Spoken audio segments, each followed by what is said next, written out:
Hello विद्यार्थी मित्रों, ધોરણ 9 ની અંદર તમારું હાર્દિક સ્વાગત છે। હવે તમે 8મા ધોરણની અંદર પહેલું ચેપ્ટર ભણેલા સમય સંખ્યાઓ, એના કરતાં થોડુંક એક સ્ટેપ આગળ હવે આપણે જવાનું છે, જેનું નામ છે, ચેપ્ટરનું નામ છે સંખ્યા પદ્ધતિ। બરાબર છે? તો બેઝિકની આપણે બેઝિકથી શરૂઆત કરીએ તો સૌપ્રથમ સંખ્યા આવે છે, પહેલી સંખ્યા આવે છે પ્રાકૃતિક સંખ્યાઓ। પ્રાકૃતિક સંખ્યાઓ એટલે શું કે જેની અંદર 1 2 3 4 5 6 થી અનંત સુધીની જે સંખ્યા આવે છે એને આપણે પ્રાકૃતિક સંખ્યા કીધી હતી, તમને બધાને ખ્યાલ હશે। સેકન્ડ નંબર ઉપર જે આવે છે એ સંખ્યાનું નામ છે પૂર્ણ સંખ્યાઓ। પૂર્ણ સંખ્યાઓને આપણે હોલ નંબર વડે દર્શાવીએ છીએ, હોલ નંબર એટલે કે ડબલ્યુ વડે દર્શાવીએ છીએ। હવે જો પ્રાકૃતિક સંખ્યાઓ છે એની અંદર જો 0 એડ કરશું અને હવે જે સંખ્યાનો સમૂહ આપણને મળે છે એને આપણે પૂર્ણ સંખ્યાઓ કહીએ છીએ। એના પછી જે નેક્સ્ટ છે એ છે પૂર્ણાંક સંખ્યાઓ। પૂર્ણાંક સંખ્યાઓની અંદર શું થશે? 0 1 2 3 એ બધી સંખ્યાઓ તો આવશે જ તે, પણ એની અંદર માઇનસ સંખ્યાઓ જે છે, ઋણ સંખ્યાઓ, એ સંખ્યાઓ એની અંદર એડ થઈ જશે।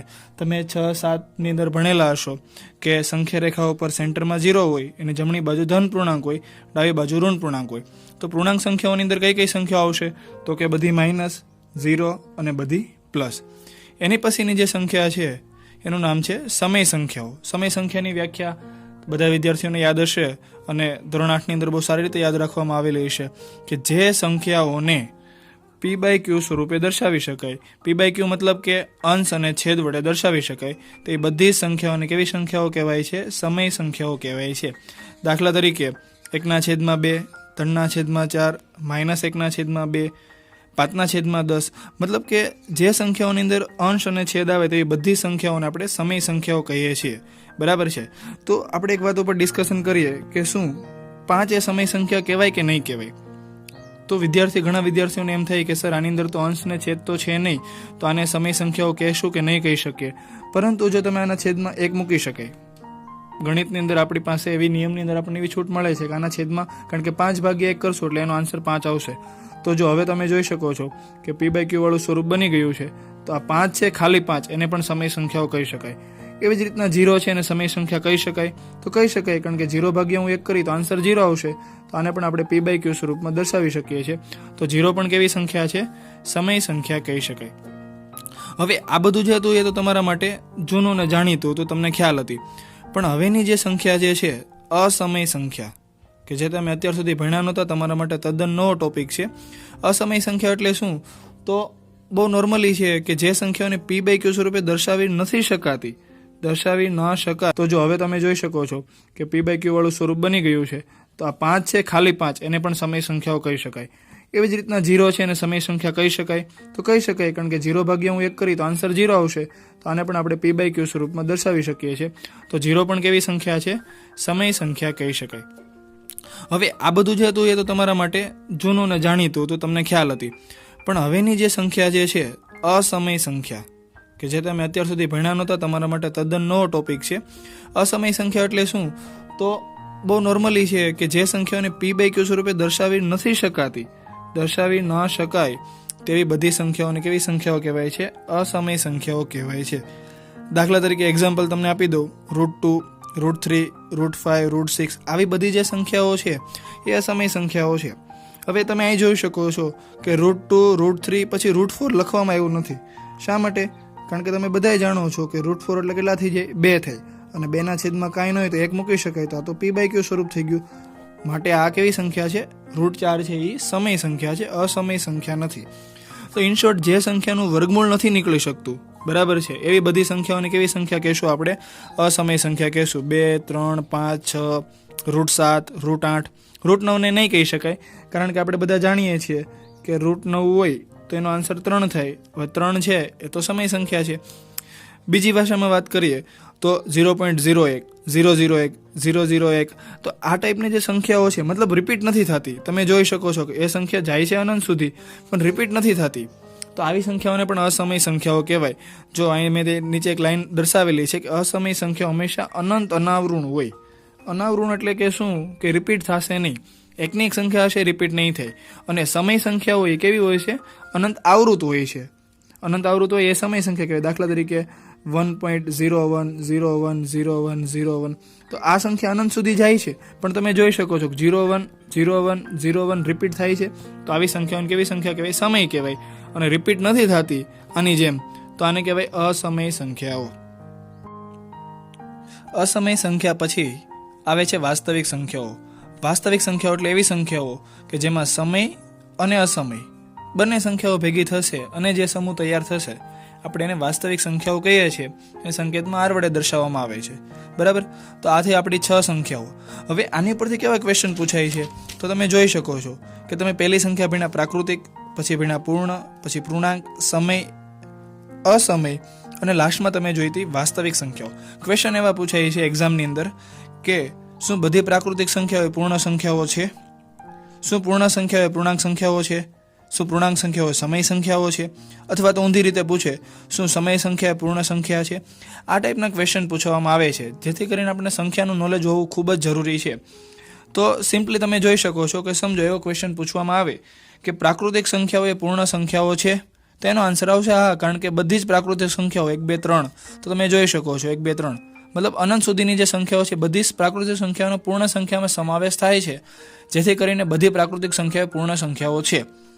પણ જો એના કરતાં ઉલટું પૂછવામાં આવે કે પૂર્ણ સંખ્યાઓ એ પ્રાકૃતિક સંખ્યાઓ છે, તો એનો આન્સર આવશે નહીં. શા માટે? કારણ કે પૂર્ણ સંખ્યાની અંદર 0 એન્ટર થાય છે, 0 આવે છે, જે પ્રાકૃતિક સંખ્યાની અંદર 0 આવતો નથી. બરાબર. ઇન શોર્ટ આપણે વાત કરીએ તો તમે જોઈ શકો કે ઉપરથી તમે જેમ જેમ નીચે જાઓ છો તો એનો આન્સર તમારે આવશે હા, કે પૂર્ણ પ્રાકૃતિક પૂર્ણ છે, ઓકે હા, પૂર્ણ છે એ પૂર્ણાંક છે, હા, સમય સંખ્યા છે એ સમય સંખ્યા છે, તો બધાના આન્સર આવશે હા. અને ઉપરથી તમે નીચેથી તમે ઉપર આવો છો તો એનો આન્સર આવશે ના, કારણ કે તેમાં કંઈક ને કંઈક સંખ્યા ઘટતી હશે. હવે જોઈએ સ્વાધ્યાય 1.1 એનો પહેલો જ ક્વેશ્ચન. એવું કીધું છે કે શું શૂન્ય એક સમય સંખ્યા છે? શું તમે પી પૂર્ણાંક અને ક્યુ શૂન્યતર પૂર્ણાંક હોય તો તેને પી બાય ક્યુ સ્વરૂપમાં લખી શકો? સિમ્પલ. હમણાં થોડી વાર પહેલાં આપણે આગળ સમજ્યા કે મેં તમને સમજાવ્યું હતું સમય સંખ્યાઓ સમજાવતી વખતે કે 0ને સમય સંખ્યા કહેવાય કે ના કહેવાય. તો તમે આમ જોવા જાઓ તો 0ના છેદમાં તો કાંઈ નથી. તો મેં તમને વાત કરી હતી કે જેમાં અંશ અને છેદ હોય એને જ સમય સંખ્યાઓ કહેવાય, પરંતુ 0 સમય સંખ્યા છે. બરાબર છે. શા માટે? કારણ કે તમે 0ના છેદમાં 1 લખી શકો, બરાબર છે, 0ના છેદમાં 2 પણ લખી શકો, 0ના છેદમાં 3 પણ લખી શકો, 0ના છેદમાં 4 પણ. તો કારણ કે આ બધાનો આન્સર શું થવાનો? આફ્ટર ઓલ તો બધાનો આન્સર 0 થવાનો છે. તો 0 એ સમય સંખ્યા છે, તો આપણે એનો આન્સર શું લખશું કે હા, 0 એ સમય સંખ્યા છે, અને એને આપણે પી બાય ક્યુ સ્વરૂપમાં પણ દર્શાવી દીધું. ઓકે. એની પછીનો નેક્સ્ટ ક્વેશ્ચન છે કે 3 અને 4 વચ્ચેની 6 સમય સંખ્યાઓ લખો. જો કે આની ઘણી બધી રીતો છે. બરાબર. કોઈ બી 2 સંખ્યા હોય એની વચ્ચે સમય સંખ્યાઓ દર્શાવવાની વાત કરે, 3 કે 4 કે 5 કે, ઘણી બધી રીત છે, પણ આપણી પાસે એક સ્ટાન્ડર્ડ રીત છે, એનાથી આપણે આગળ વધીએ. કેટલી દર્શાવવાની કીધી છે? 6. તો સૌપ્રથમ હું કરશું 6 + 1 કરી દેવાનો, એટલે કેટલા થયા? 7 થયા. હવે આ જે 7 છે ને એને 3 વડે ગુણવાના અને ભાગી નાખવાના. સેમ ટુ સેમ 4ની સાથે પણ એ જ વસ્તુ કરવાની. તમે જોઈ શકો છો કે આપણે ગુણી દીધા અને ભાગી દીધા. એ જ રીતે 4 સાથે પણ 7ને ગુણી દીધા અને ભાગી દીધા. તો આનો આન્સર શું આવશે? 7 * 21 / 7 અને 7 * 28 છેદમાં 7. આપણી થઈ ગઈ 2 સંખ્યાઓ. હવે 3 છે. હવે આપણે 3ને ધ્યાનમાં નથી લેવાના. 3 બની ગયા છે 21 છેદમાં 7 અને 4 બની ગયા છે 28 છેદમાં 7. આ બેની વચ્ચેની આપણે 6 સમય સંખ્યાઓ લખવી છે. તો આપણે લખી શકીએ કે 22 છેદમાં 7, 23 છેદમાં 7, 24 છેદમાં 7, 25 છેદમાં 7, 26 છેદમાં 7 અને 27 છેદમાં 7. 1, 2, 3, 4, 5, 6. ઓકે. તો આ રીતના આપણે કોઈ બી 2 સંખ્યાની વચ્ચેની સમય સંખ્યાઓ લખવી તો લખી શકીએ. નેક્સ્ટ એક્ઝામ્પલ છે, જો કે 3/5 અને 4/5 વચ્ચેની કેટલી સંખ્યા દર્શાવવાની છે? 5. થોડી વાર પહેલાં જોયું રીતે કે 5 દર્શાવવાની હોય તો 5 + 1 કરી નાખવાનું, એટલે કેટલા થયા? 6 થયા. 6ને આપણે જે સંખ્યાઓ આપણને આપેલી છે એના વડે ગુણવાના અને ભાગી દેવાના. ઓકે. 3/5 આપ્યા છે તેના વડે આપણે 6ને ગુણ્યા, 6ને ભાગી દીધા. 4/5 આપ્યા, 6ને ગુણ્યા, ભાગી દીધા. બરાબર છે. 6 તેરી 18 અને 6 પંચા 30, 6 ચોક 24 અને એના છેદમાં 30. તમે જોઈ શકો છો કે આપણી પાસે 2 સંખ્યા મળી ગઈ, 18/30 અને 24/30. વિદ્યાર્થી મિત્રો, એક વાત ખાસ યાદ રાખવાની છે કે છેદ બેયના સેમ હોવા જોઈએ. જો છેદ જે છે એ સેમ નહીં હોય તો આ રીતે નહીં કરી શકાય, પણ મોસ્ટ ઓફ છેદ સેમ આવી જશે. ઓકે. આની અંદર વાત કરીએ, આની વચ્ચેને આપણે કેટલી સંખ્યાઓ દર્શાવવાની છે? 5 દર્શાવવાની છે. 18/30 છે તો એને કરતાં એક સ્ટેપ આગળ લેવાનું, એટલે 19/30, 20/30, 21/30, 22/30 અને 23/30. તો આ તમને મળી ગઈ 1, 2, 3, 4, 5 સમય સંખ્યાઓ. 0 સમય સંખ્યા છે, બરાબર છે. શા માટે? કારણ કે તમે 0/1 લખી શકો, બરાબર છે. 0/2 પણ લખી શકો, 0/3 પણ લખી શકો, 0/4 પણ. તો કારણ કે આ બધાનો આન્સર શું થવાનો? આફ્ટર ઓલ તો બધાનો આન્સર 0 થવાનો છે. તો 0 એ સમય સંખ્યા છે, તો આપણે એનો આન્સર શું લખશું કે હા 0 એ સમય સંખ્યા છે, અને એને આપણે p/q સ્વરૂપમાં પણ દર્શાવી દીધું. ઓકે. એની પછીનું નેક્સ્ટ ક્વેશ્ચન છે કે 3 અને 4 વચ્ચેની 6 સમય સંખ્યાઓ લખો. જો કે આની ઘણી બધી રીતો છે, બરાબર. કોઈ બી બે સંખ્યા હોય એની વચ્ચે સમય સંખ્યાઓ દર્શાવવાની વાત કરે, 3 કે 4 કે 5 કે, ઘણી બધી રીત છે, પણ આપણી પાસે એક સ્ટાન્ડર્ડ રીત છે, એનાથી આપણે આગળ વધીએ. કેટલી દર્શાવવાની કીધી છે? 6. તો સૌપ્રથમ હું કરશું 6 + 1 કરી દેવાનો, એટલે કેટલા થયા? 7 થયા. હવે આ જે 7 છે ને એને 3 વડે ગુણવાના અને ભાગી નાખવાના. સેમ ટુ સેમ 4ની સાથે પણ એ જ વસ્તુ કરવાની. તમે જોઈ શકો છો કે આપણે ગુણી દીધા અને ભાગી દીધા. એ જ રીતે 4 સાથે પણ 7ને ગુણી દીધા અને ભાગી દીધા. તો આનો આન્સર શું આવશે? 7 * 21 / 7 અને 7 * 28/7. આપણી થઈ ગઈ બે સંખ્યાઓ. હવે 3 છે, હવે આપણે 3ને ધ્યાનમાં નથી લેવાના. 3 બની ગયા છે 21/7 અને 4 બની ગયા છે 28/7. આ બેની વચ્ચેની આપણે 6 સમય સંખ્યાઓ લખવી છે. તો આપણે લખી શકીએ કે 22/7, 23/7, 24/7, 25/7, 26/7 અને 27/7. 1, 2, 3, 4, 5, 6. ઓકે. તો આ રીતના આપણે કોઈ બી બે સંખ્યાની વચ્ચેની સમય સંખ્યાઓ લખવી તો લખી શકીએ. નેક્સ્ટ એક્ઝામ્પલ છે, જોયો કે 3/5 અને 4/5 વચ્ચેની કેટલી સંખ્યા દર્શાવવાની છે? 5. થોડી વાર પહેલા જોયું એ રીતે કે 5 દર્શાવવાની હોય તો 5 + 1 કરી નાખવાનું, એટલે કેટલા થયા? 6 થયા.